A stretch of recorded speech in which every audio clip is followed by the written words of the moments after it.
Good morning, students. As we have already begun with chapter number 6, that is international organizations, and we have done 2 classes on the same topic. In those 2 classes, you come to know that why we need international organizations. And in that topic, we have already discussed that international organizations helps with the matters of war and peace. They also help the countries to cooperate to make a better living conditions for all of us. And in that, you come to know that international organizations are being made to convert the world, a world in which the people can live in. And you know it very well that UN has been successful because no third world war had happened after UN was being made. You already know that UN was being made after the Second World War, while the League of Nations was failed after the First World War. It was the organization which was being made of the 50 countries, and there were 5 permanent members in that. Except that you people have studied the agencies of United Nations, in which you have done that World Health Organization. Except that you come to know after UNDP, you know that United Nations Human Rights Commissions, etc. In that class, we have discussed about UNICEF, UNHCR, United Nations Educational, Scientific and Cultural Organizations. Dear students, we have done the reforms in UN after the Cold War. You all know very well that Cold War was ended with the disintegration of USSR, which was happened in 1991. Now the world is become a unipolar world, and in this unipolar world, the role played by UN is also very important. But as you know that reforms are needed in every organizations, so reforms were needed in the United Nations as well. In 1992, UN General Assembly adopted a resolution. The resolution reflected 3 main complaints against UN. और हमने उसमें पढ़ा था 1992 में UN में 3 तरह की main complaints आई थी. Number 1, the Security Council no longer represent the contemporary political realities. Number 2, its decision reflects only the Western values and interests and are dominated by the few parts. And third, it lacks the equitable representation. So, UN have decided to modify these reforms. Except that there was a question that how a country can be a permanent member of Security Council. In that topic, you come to know that to be a Security Council, a country must be a major economic power, a major military power, a country must be a substantial contributor to the UN budget, a country should be a big nation in its population, a country should have respect for democracy and human rights, a country that would make the council more representative of the world diversity in the terms of geography, economic system and the culture. And there were certain other things which we have already discussed in the previous classes. So students, you are aware of the fact that some reforms are required in the UN. In the today's class, we just want to begin the jurisdiction of the UN. So बच्चों, आज की class में हम ये जानेंगे कि UN के क्षेत्राधिकार में क्या आता है. What is the jurisdiction of United Nations? Am I clear myself? हम ये जानेंगे कि UN के क्या कार्य हैं और इसके क्षेत्राधिकार में क्या क्या आता है. So in that sense, students, I just want to say that United Nations convened a Millennium Summit in 2000 with a view of making the World Organization more relevant to meet the challenges of 21st century.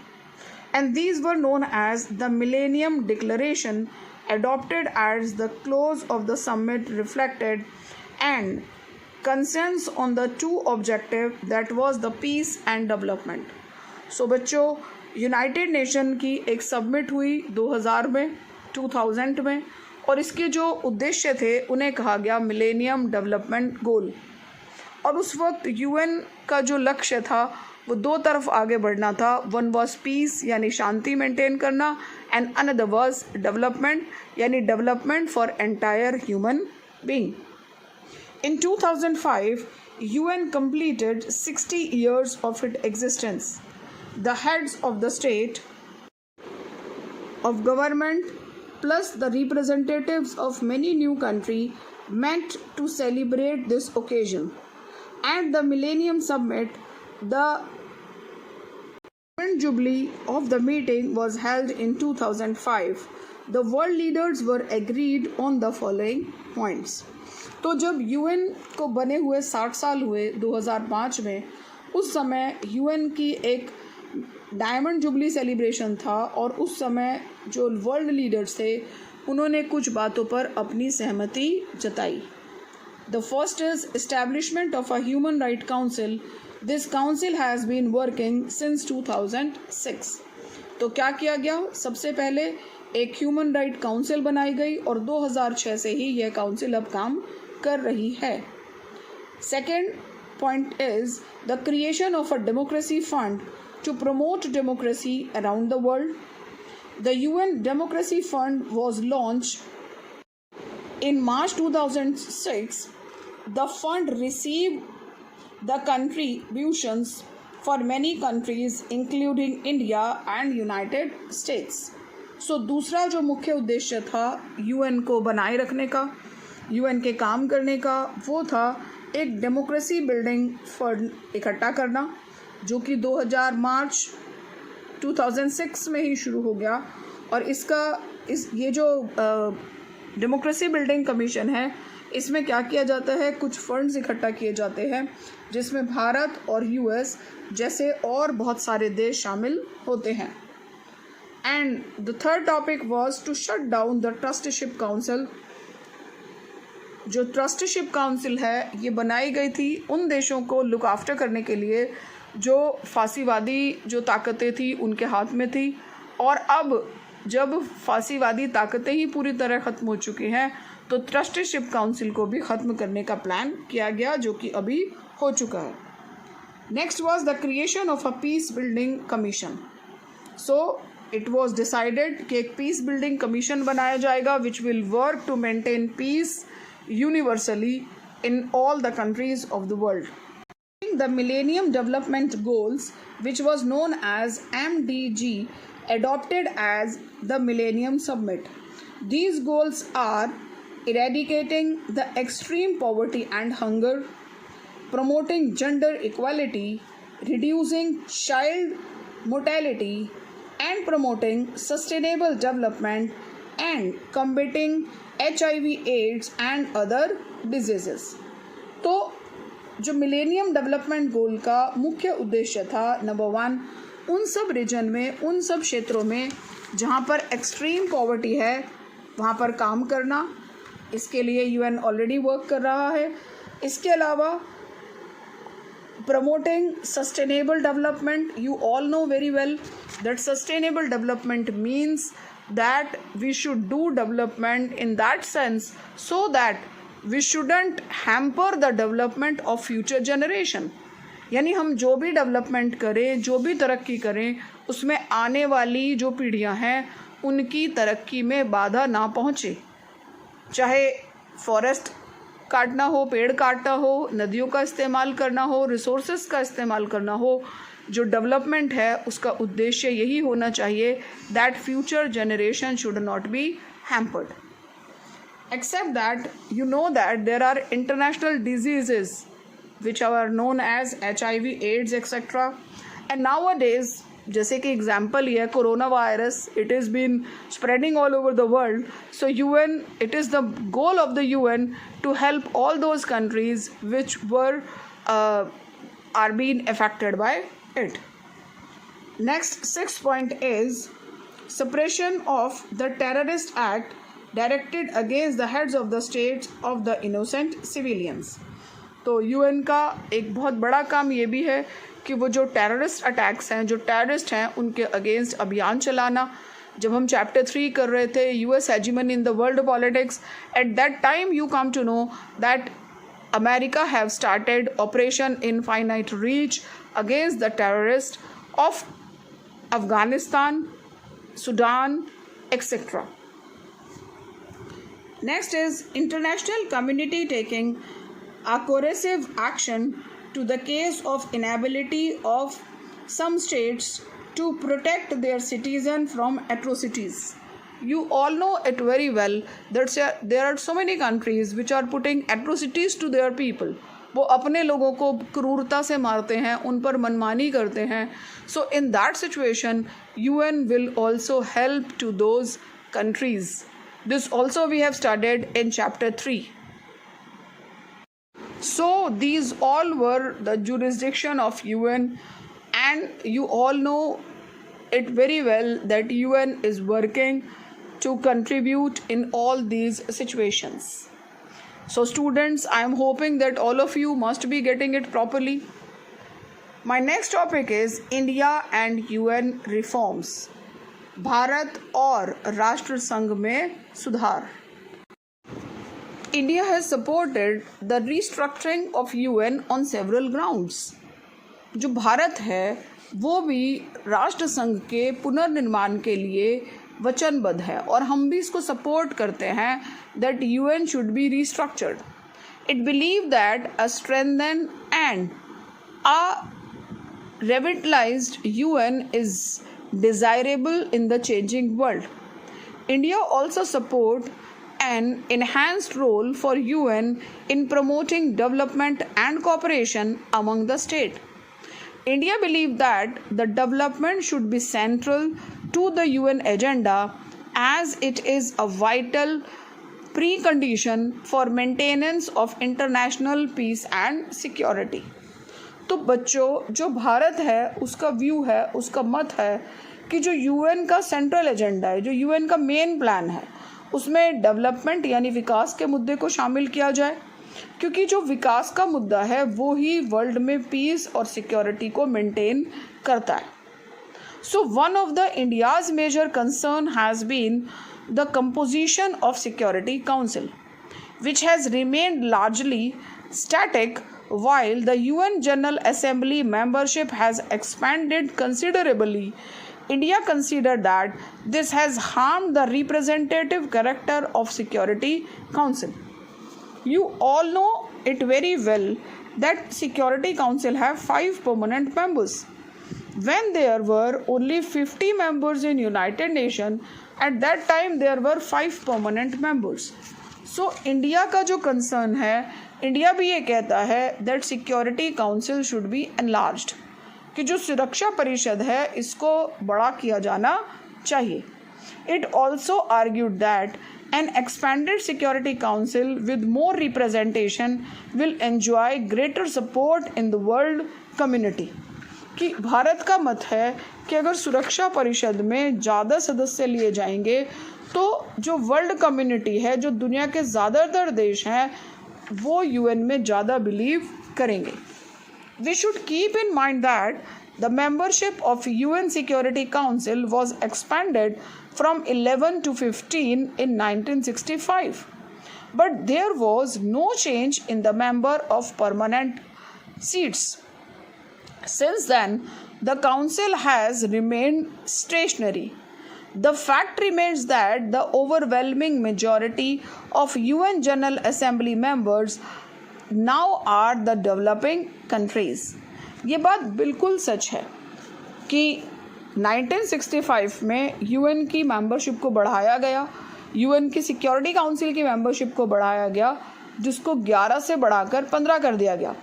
लेकिन इसके साथ एक और भी बात पूरी तरह सच है कि दुनिया के ज़्यादातर देश अभी डेवलपिंग कंट्रीज़ हैं, यानी विकसित देश हैं. तो यूएन में जो ज़्यादा नंबर है, ज़्यादा देश हैं, वो कौन हुए? विकसित देश, डेवलपिंग कंट्रीज़, विकासशील देश. Therefore, India argues that they should also have a role in shaping the decisions of Security Council which affect them.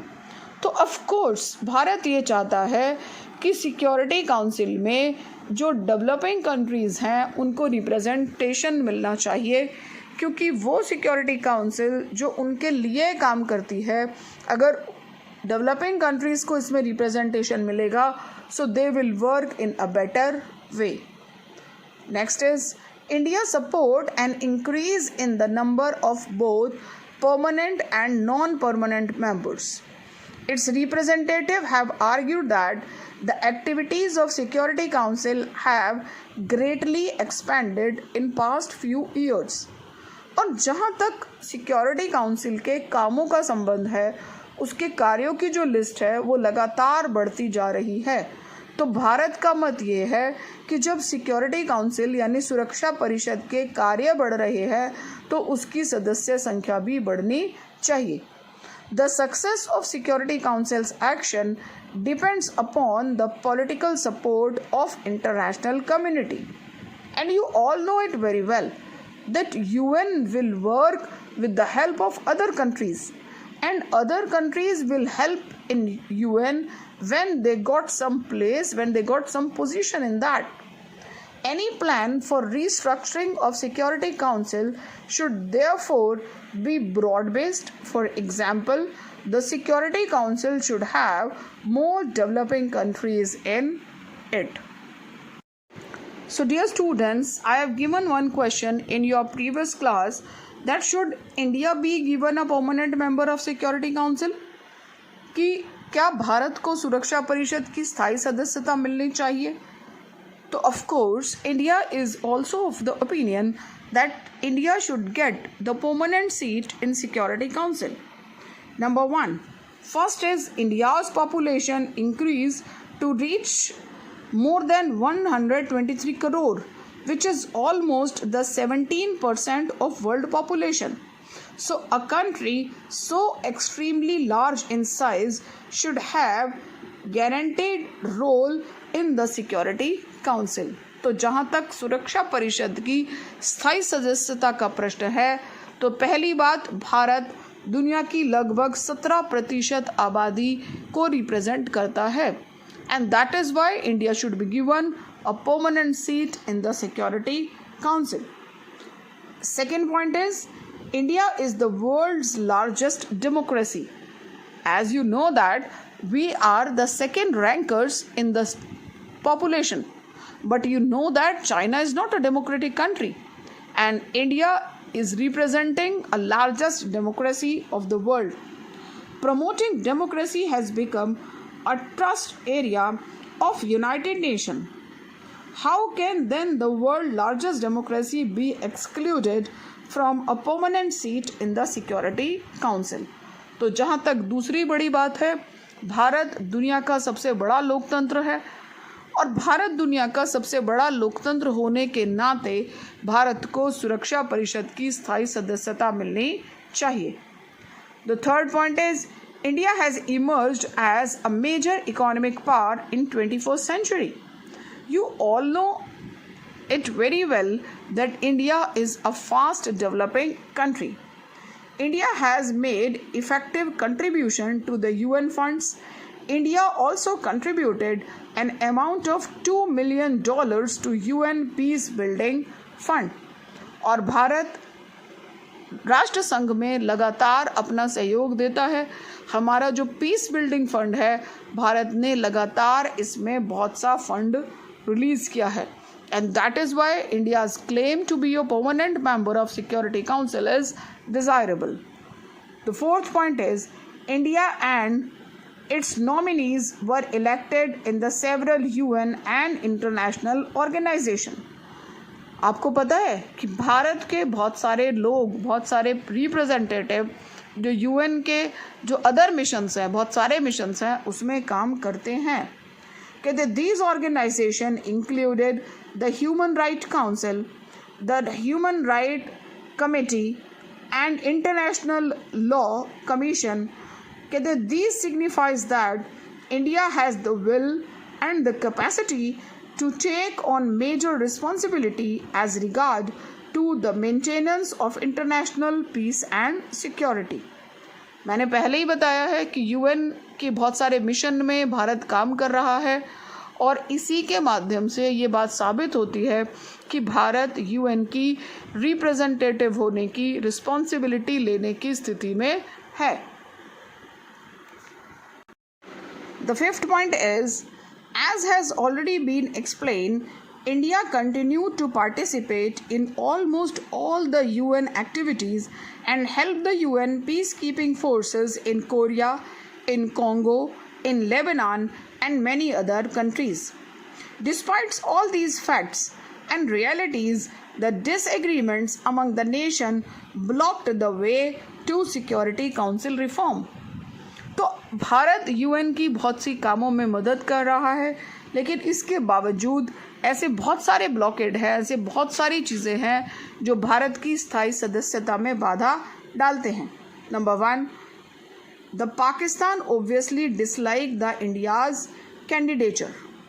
आप जानते ही हैं कि पाकिस्तान जो है वो भारत को यूएन की स्थायी सदस्यता मिलने में सहमति नहीं रखता है.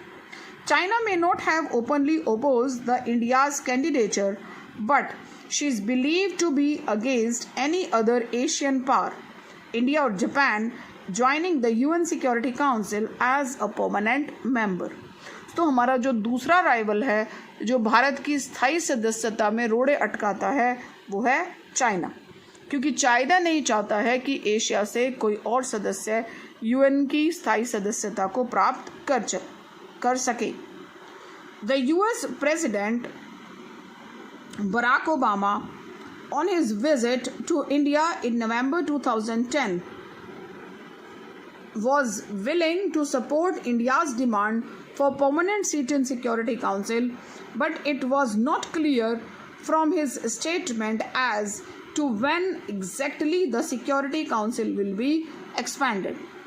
तो जैसा मैंने आपको बताया कि यूएस प्रेसिडेंट बराक ओबामा ने भी कहा कि सिक्योरिटी काउंसिल में भारत का मत आता है, लेकिन यह नहीं कहा गया कि सिक्योरिटी काउंसिल को कब एक्सपैंड किया जाएगा.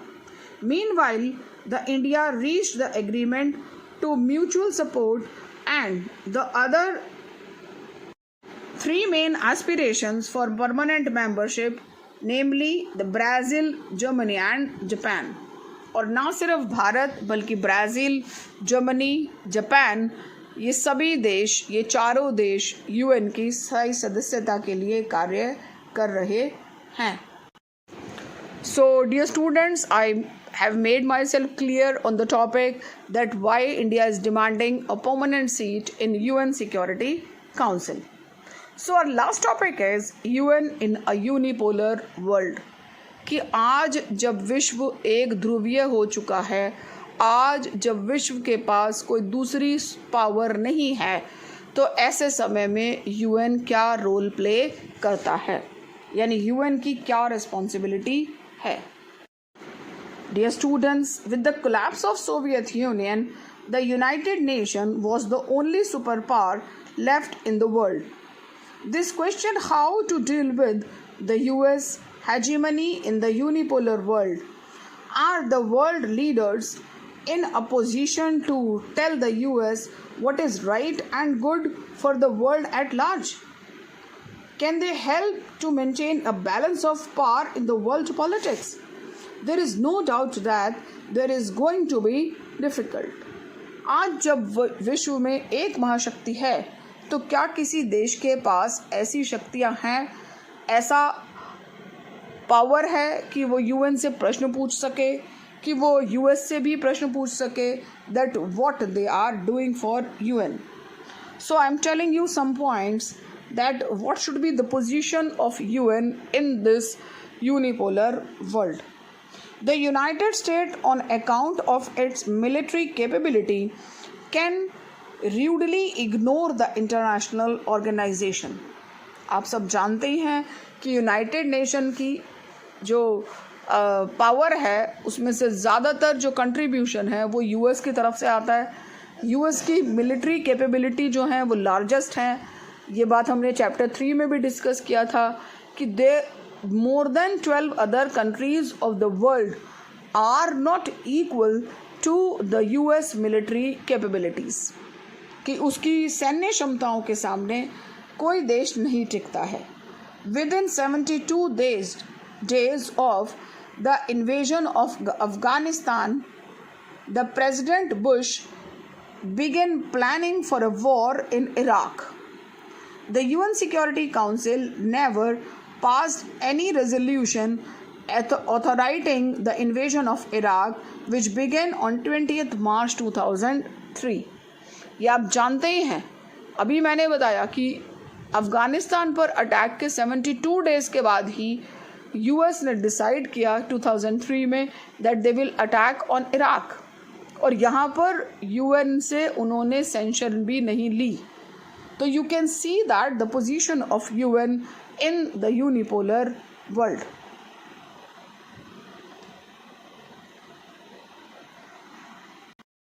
So in this situation, we have to see the position of UN. Number one, the UN serve as a regular forum where the leader exchange the ideas and discuss especially the important issues. तो जो बात साबित हो चुकी है, UN वो forum provide करता है, वो जगह प्रोवाइड करता है जहाँ पर दुनिया के ज़्यादातर देश एक साथ बैठते हैं और अपनी प्रॉब्लम्स को डिस्कस करते हैं. They can air their grievances against the US policies and the acts. It is the US interest also not to ride the roughhood over the wishes of the world community as such. The second point, one of the greatest achievement of United Nations was in the field of decolonization, in helping the countries to achieve their independence. और अगर कोई देश किसी दूसरे देशों पर कब्जे करता है तो यहाँ पर यूएन उनकी मदद करता है, और यूएन का एक बहुत बड़ा रोल प्ले होता है कि वो डीकोलोनाइजेशन के अगेंस्ट है. The third point is United Nations stood up for human rights everywhere. From time to time, the United Nations made a several declarations to enforce the civil, political and economical rights.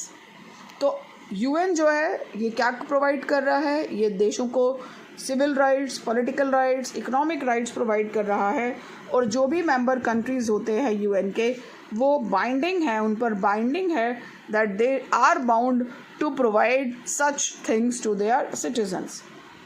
The UN peacekeeping force have been active in many theaters of conflicts as Angola, Kuwait, Somalia, Bosnia and Croatia.